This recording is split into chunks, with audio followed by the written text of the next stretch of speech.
Another key piece to selling your programs online is you have to build the right audience. You definitely don't need as big of an audience as you think to get started. Targeted audience is always better. If you can have 100,000 people on your list and they're all super engaged and they're the perfect type of people, more power to you. It takes a while to get there, it just does.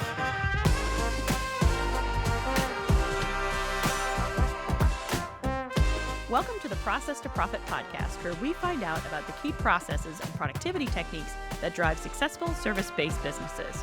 Whether you're just starting out or looking to scale, join us as we uncover practical strategies to streamline your operations and help you make more money by boosting your profitability. Let's get started. My guest today is James Allen. James is an online coach for coaches and content creators who want to have automated and scalable income that frees up their time so they can ditch the hustle and grind. Originally a productivity coach, James was obsessed with how to work fewer hours while simultaneously growing his income, which led him to learn about creating passive income with digital products. As the founder of ProfitYourKnowledge.com, James has a passion for helping people turn their knowledge, ideas, and skills into an automated income that not only gives them more money, but also more freedom and fulfillment. James, thank you so much for being here today. Yeah, I am super stoked to be sharing knowledge. That's what I do, and I get to help other people do it too. So it's pretty rad. Yeah. So why don't we start by, I know I just read your bio, but why don't you kind of tell us kind of where you came from and who you help and all of those good things? Yeah, so I help, a lot of people are coaches that I work with or consultants. Typically, when I work with people one-on-one, they have spent, 10, 20 years doing something. I just enrolled a new client. She's like a hairstylist. So she'll get hired for weddings, and then she does their hair and all that. And she has built a very good business, over 6 figures. But, her shoulders getting tired, her wrists, her neck, she's kind of just getting a little bored behind the chair. And she has so much knowledge inside of her about how to build this business. And she sees other people who are getting out of, hair school. And they're like, I don't know how to get clients or how do you build this thing? And to her, it's obvious. But to them, they have no clue because she knows how to do it. She's walked the walk. So that's where she hired me to now help her. And she's already on a great roll. We just got started, but she's a perfect example of someone that I typically end up working with. Where now she wants to teach other people how to do it, have an online business so she can have more freedom in her life, and it's super fun to help people with this. But yeah, getting started, I was in construction work, followed my dad's footsteps, and I just kind of realized I don't want to do this, nothing against construction or hard physical labor, I didn't want to. It didn't get me excited. And I wanted my life to be filled with excitement and joy, especially when it comes to work, because that takes up a third of our life or more. So I found out about coaching and I realized that sounds amazing. I would love to just help people. And, I love personal development. So I realized I could be the coach. And instead of me watching Tony Robbins, I could be like Tony Robbins, maybe share a stage. Haven't gone there yet, but who knows, maybe. But I could, I was buying programs and all this stuff from people, relationships, fitness, whatever. And I realized oh my gosh, this is a legitimate career and these guys make a bunch of money and they have freedom. So I got my certifications, everything. I got out into the field and I realized it was a lot harder than I thought it was going to be.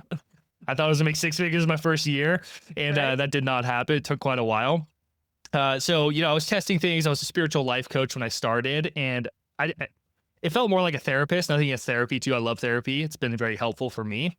But I wanted to help people with careers in some way. So that's where, 2 years in, I transitioned into the productivity space.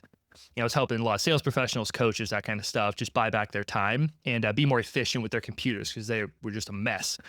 And I got kind of burnt out on that. And it wasn't what I really wanted to do. I really wanted to do what I'm doing now, but I didn't have the skill set to really confidently do that.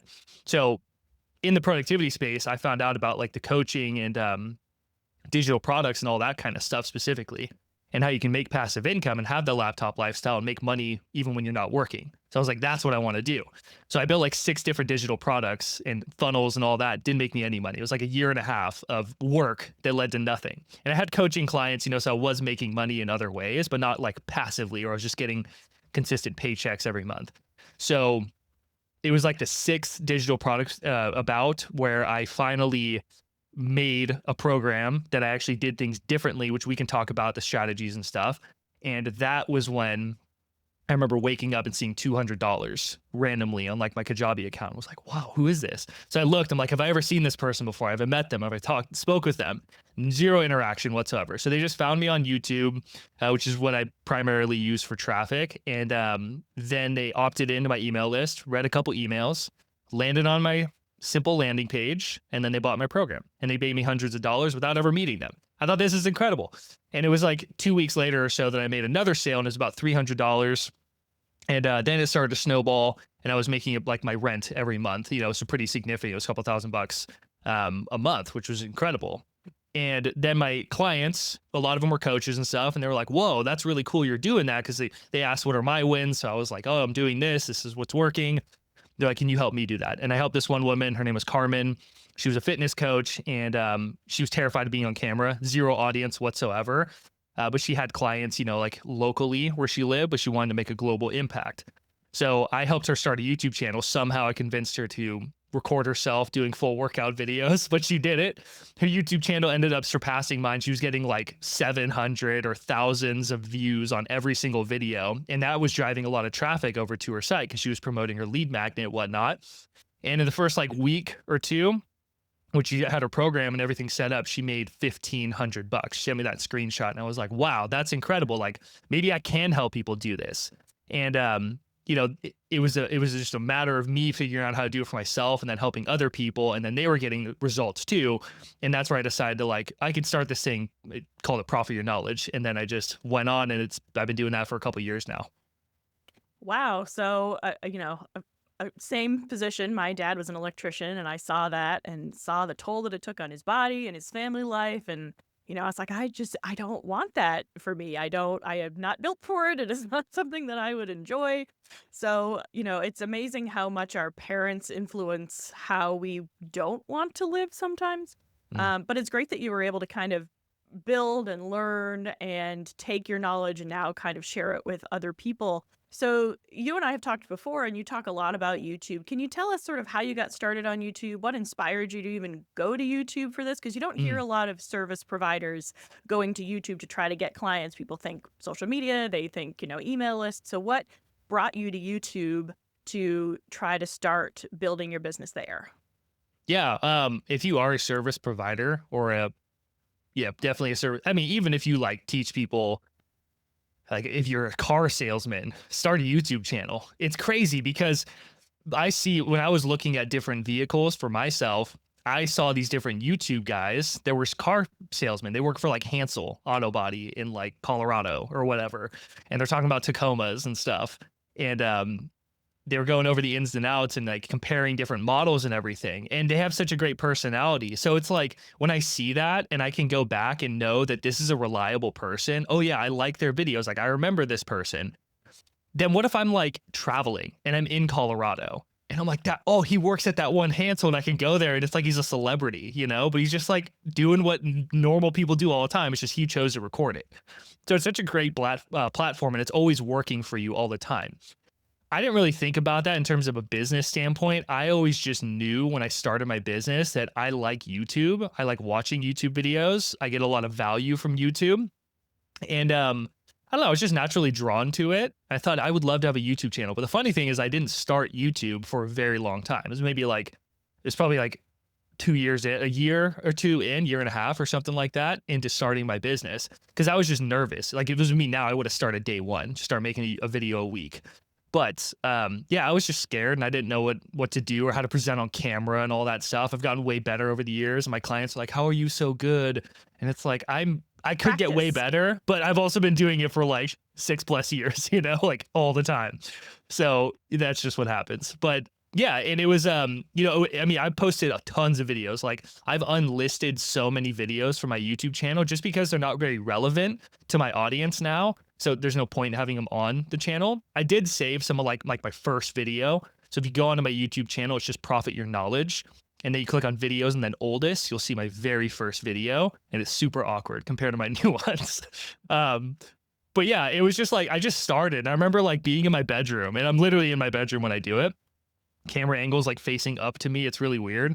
And I was just like, I'm just gonna do it, just start. So I had like a nice camera. I bought the camera and it was just sitting on my shelf for a long time because again, I was nervous. And then yeah, I just started recording and I just started doing it over and over again. I'd get like 2 views on my videos, probably me and my mom, and just watching the video.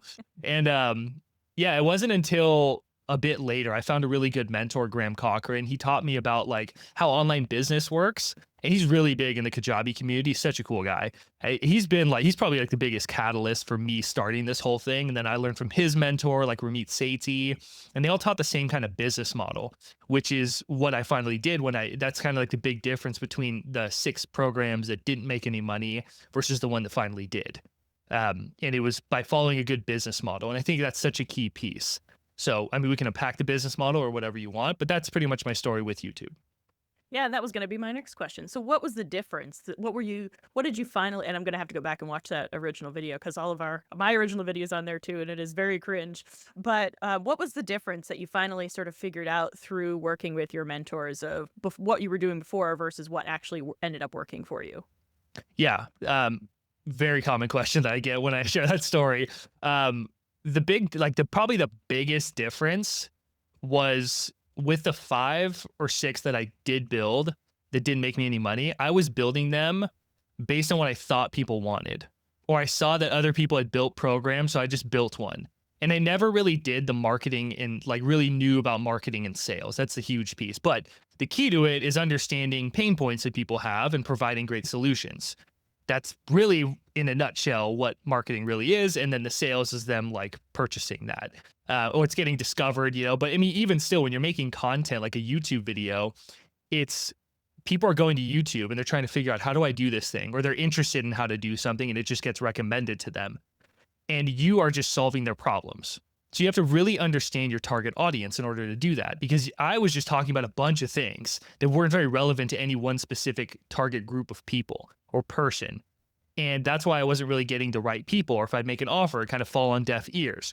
So the big thing that really changed that program from the other ones that failed was customer research. It was really getting to know my audience. And I would sit on calls, I would go through Reddit threads, I would read YouTube comments, whatever it was, look at past sales calls of the people that I really liked and I thought would be a good fit for the program, and took my notes and I compiled all of them into a document, which I now give to my clients, called a customer research document. It's really simple, but it's basically breaking up a document, or you can do a spreadsheet, whatever you want, into 3 sections. And the first one is challenges, pains, and frustrations. So anything where somebody says like, I just wish, or no, I really am tired of this. I'm so tired of blank. And I despise this. I hate feeling this way, and then that's what you want to compile into that section, is any of those frustrations or pains that they have. The next section is hopes, dreams, and desires. So the things that I really want, that's where I just wish. I just wish I could feel this way. I wish I could look this way, or experience this. I wish my business was doing X amount. And then the last one is objections, barriers, and uncertainties. So basically, in a nutshell, what you're finding is, where are they at? What's annoying right now? What do they not like? Where do they want to be? What does success look like to them? And what feels really good to them that they're striving for? And then what's getting in the way? And that's really your 3 points. So whatever makes sense for you, go with that. But that's what you want to figure out. And that makes copywriting so much easier, which was the other big skill that I got better at, and I'm continuously getting better at it. I've gotten way better over the years. But that is so big, because like your emails, when people opt in for your lead magnet, your sales page, like all of that is copywriting. So if sales page, for example, if you have a really good sales page, or even a halfway decent one that's actually, it's making sales, is what I mean, that's because you have good copywriting. And with the copywriting, you're basically like having persuasive writing. That's what it is. And it's persuading somebody to like, hey, this is a great opportunity. You should take this. And it's basically taking it's salesmanship in print. So you're taking a salesperson and turning that into a page, basically. And it's like having a sales rep that's always working for you 24/7. And when you're selling digital products, you don't have like a shelf life for any of this. You don't have to do with storage or deal with any of that stuff. So you essentially, when you get it dialed in, even remotely, you could be like printing money out of thin air. So I'd say the biggest difference was me really doing that customer research and getting better at copywriting. But doing the customer research made copywriting so much easier, because if I'm like really trying to dig into the pain on my sales page, I just look over at my customer research document on the next tab, And I'm like, oh, this is really juicy. I should take this and put that in. And a lot of my sales pages just copy and paste from what people say they're experiencing and then plugging it into my sales page and kind of, spicing it up around that. Yeah, and I do the same thing with my discovery calls. If people are, talking about specific pain points or talking about specific dream outcomes that they want, I take note of those. I record all my discovery calls. I take note of those things. They're all saved in a document. So like you said, it makes it so much easier when you go back to now create a product or create a sales page. Now you have their exact words and you can speak to, use, everyone always says, use their language, use their words. Mhm. And now you can actually do it because you have it, in a Word document, you have it recorded, however it is, so it's easier to get to.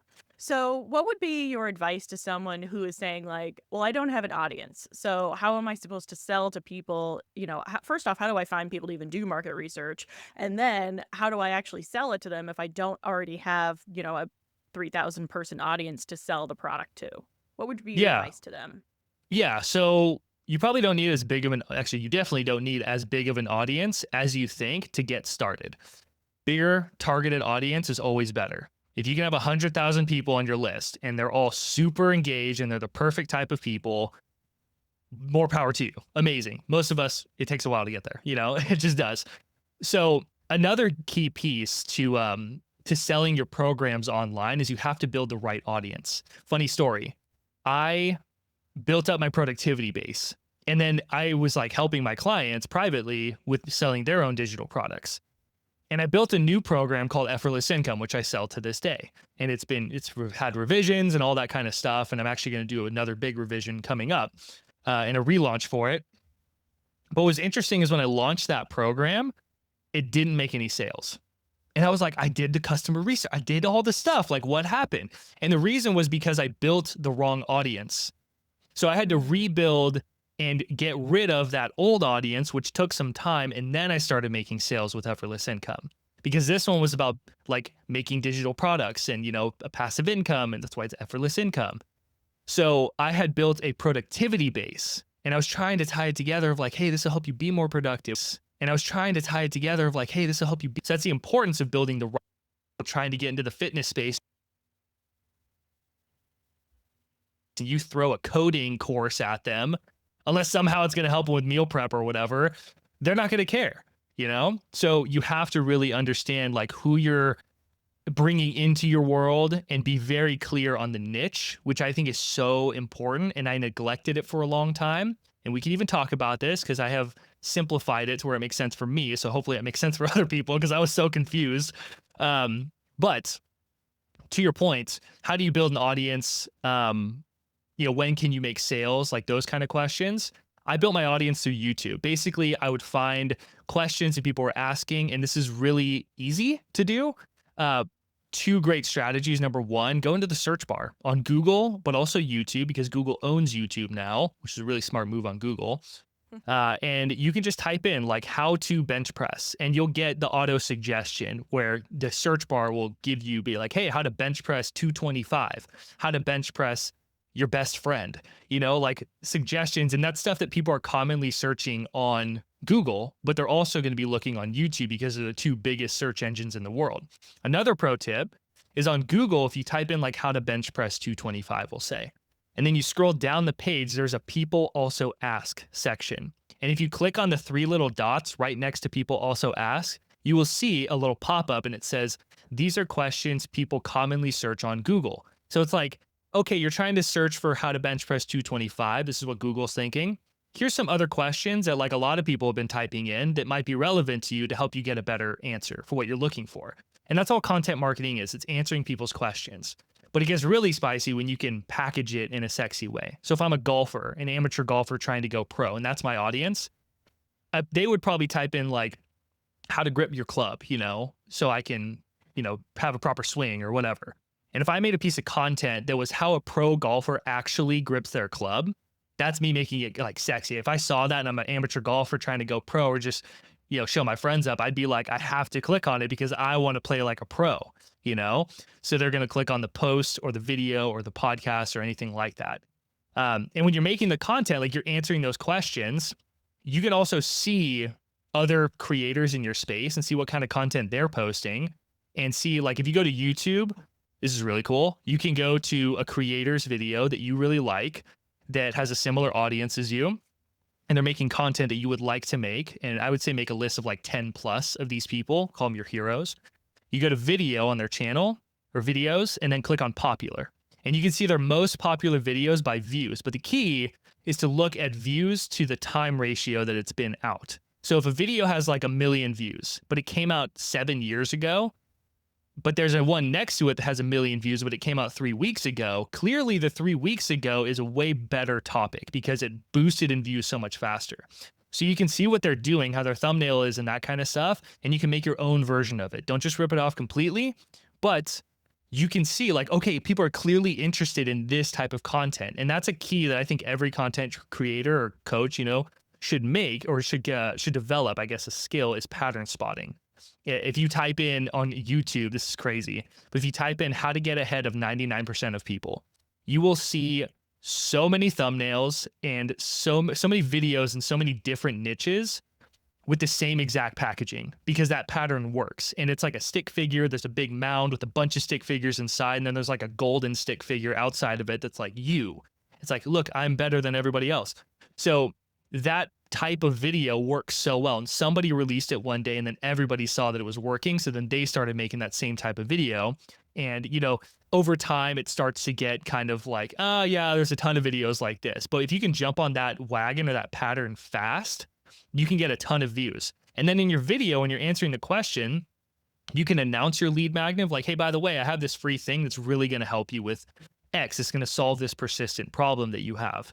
There's a link in the description. Or you can just do your video and just make sure that the link is in the description, and it's like the only link there, because people kind of know that, oh, there's usually something in the description.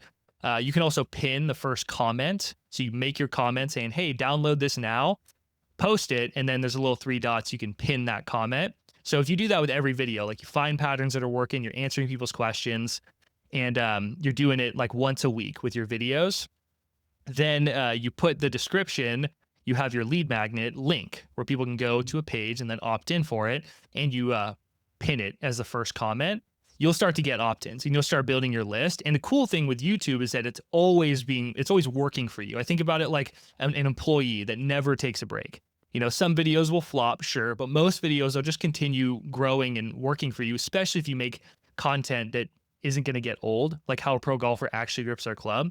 Golfing's not going anywhere. People are always going to be looking for that video, and they can start to find you and then opt in, find out about your email list, subscribe. And that's how you start building an email list. And the other question, real quick, you were asking is like, do I need 3,000 people on my email list? You don't. Obviously, that's great when you get there, especially when they're the right people, like amateur golfers trying to go pro. That's your niche.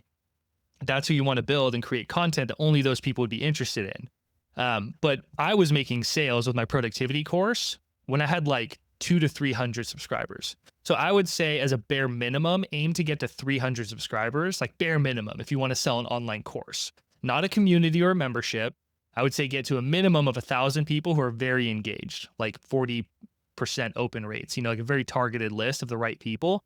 Then you can consider doing like a monthly thing. But in the beginning, just focus on a course, because you can make sales a lot faster than you think. And they can always be working for you. Yeah. And, as someone who also does YouTube, it's an interesting balance between something that's already oversaturated and something that you can still talk about. So what's your thought on, for example, the video that you gave, like how to be better than 99% of people? How do you balance saying like, oh, people have already talked about this, I don't have anything new to say, there's no point in me making a video about it, versus something that you really want to talk about and it's really exciting, but there's not other videos about it, or people aren't necessarily, Googling it? How do you balance that decision of this is already oversaturated versus this is what I actually want to talk about, and then that sort of middle of the Venn diagram about things people are actually searching for? Yeah, I'm in my own YouTube like coaching program, and we talk about this stuff every week, business, but YouTube and how it all correlates and everything. And when it comes to having like a business, a coaching business, the nice thing is that you don't have to go viral with every video. Even a video can flop technically, and it will still make sales for you. Like realistically, you just need one person to see your video. And if you have a good funnel and it's the right person, they'll land on or they'll opt into your email list, find out about your product, and then they can buy. Literally, so like you can make 5 videos about topics that, I mean, there is a fine balance of like something that you're interested in, but in the end, like it's really what your audience is interested in and you serving your audience. Typically, we are a version of our audience. We're usually a bit more seasoned or we're a bit further on the journey than the people that we're trying to help, which is great. And that's how it should be. So like I'm always learning. Anytime I invest in a program, I'm learning more and then I can share that with them. But like with YouTube, probably the hardest part is getting a click. The next hardest part is getting people to watch. And that's like really the 2 metrics you have to pay attention to. So that's why we want to look at those patterns that are working. And you can have an idea of like, oh, I really want to talk about this. But if I just said that, people probably wouldn't click because they don't understand the importance of it, because to them, it's not relevant. And this is what we call in our community, putting broccoli in a burger. So if your kid is like, I don't want to eat my vegetables, I don't want to eat broccoli, and you're like, but you have to, it's vegetables, you need your veggies. And they're like, I just want a burger. You're like, okay. So what do? You cram as much broccoli as you can into the burger, and then you give them the burger and then they get their broccoli. And that's kind of what we need to do, because we have to understand where your audience is at in terms of an awareness level. Typically, we are at a much higher level of awareness than they are. So this is kind of like a expert paradox. There is a name for it. I can't recall what the name is, but it's basically like, as an expert or someone who's much more seasoned than someone, we can't always relate to them because we're so far ahead of them. And we can't always put ourselves in their shoes. So it's a bit of an art form to consider where they're at mentally and like in terms of their awareness, like a mental marathon. Because if like a great example is like my YouTube coach, Ed Lawrence, he made a video about lighting. And lighting is incredibly important. When you have you have great lighting right now. I could see you. I mean, it looks great, the background, and like that kind of stuff. I have good lighting because I paid attention to that stuff and I was taught this stuff. But what he'll say in his video and package it around is like, this one thing will get you more subscribers than you can imagine, or something like that, because what I'm thinking is I just want to get more subscribers, but I'm not thinking like the importance of lighting and how that really affects my videos. So they click on it because they're interested in the burger, which is getting more subscribers or views. But then as they watch the video, they realize, oh, the broccoli, what I really needed was to really understand lighting. Because when I can have a good accent light in the background, you can have a good key light, and it fills the space. It makes your videos look way more professional, which makes it more engaging. And then people want to stay and watch. So it's a bit of a dance. But yeah, basically, I guess to sum that up, it's finding the patterns that are working and thinking, okay, how can I take the thing that I want to teach people and, position it in a way that they can't resist but to click on. And then I can teach them like how that actually, what I want to teach them applies to what they want to achieve. Hope that makes sense. Yeah. And it's something I've personally heard before, so it makes sense to me. And it's funny you mentioned lighting because my degree is actually in lighting design for theater. So thank you for complimenting my lighting.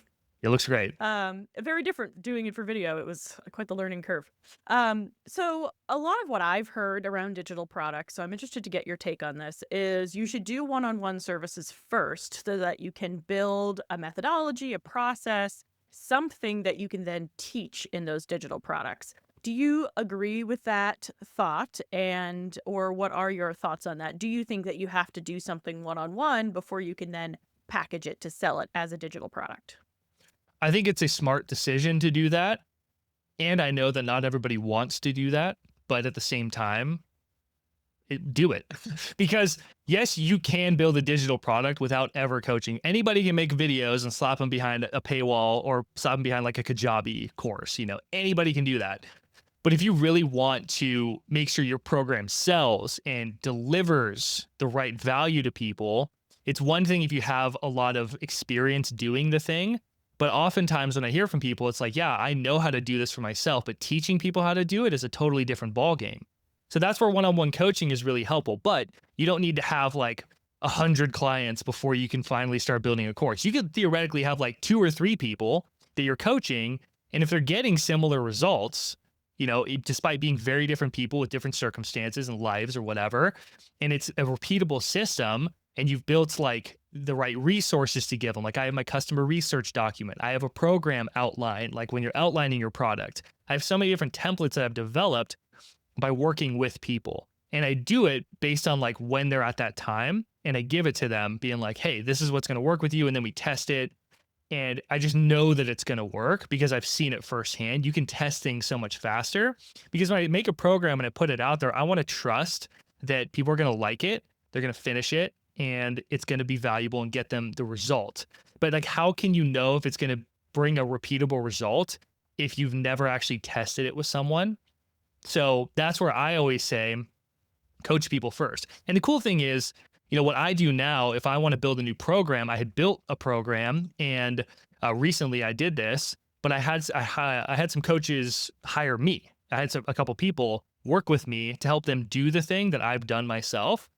And I was like, I want to turn this into a course. So what I'm going to do is as I'm working with you getting this done, I'm going to make the course content and I'll grant you access to the program. So you'll see the program constantly being built, and you'll just get updates. You get to keep the course after this. Does that sound good? And they're like, heck yeah, it sounds great. So you're going to help me and I'm going to get a course out of this. Amazing. So that's a really smart way to do it. And that's how you can get paid to build your course too, is by getting hired to help people with the thing. And then as you're working with them, give them the course content.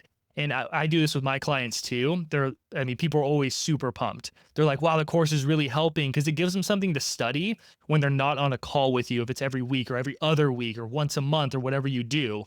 So it's like they're constantly in your ecosystem. That's kind of what I think about. Like my clients, they tell me all the time, they're like, James, I listen to you every day, whether it's your course, your YouTube channel, or I'm talking to you directly, So I think that it's a very smart move to do coaching, build your program while you're coaching, and then you can know the program's good, and then you can start to sell it. Yeah, and that's a great idea. A lot of people talk about doing building as selling it before you build it. And I think that's a great take on it because you're not really selling it before you build it. You're building it kind of as you learn what they need. And then it's a lot easier to sell it because you're getting that feedback. So I think that's a great take on that option. So one thing we haven't really talked about is sort of the mindset around this. What mindset shifts do you think service providers need to make in order to start either shifting to digital products or adding in digital products? Or, what are the considerations for some mental blocks that they might have? Yeah. It totally depends on where people are at because there's a lot of mental blocks you can have. Like one big one is imposter syndrome. Am I really good enough to do this? That oftentimes is someone who's much newer into the space, not like one of my clients who's like, I've built a 6-figure business doing this in person. I just want to go online with it.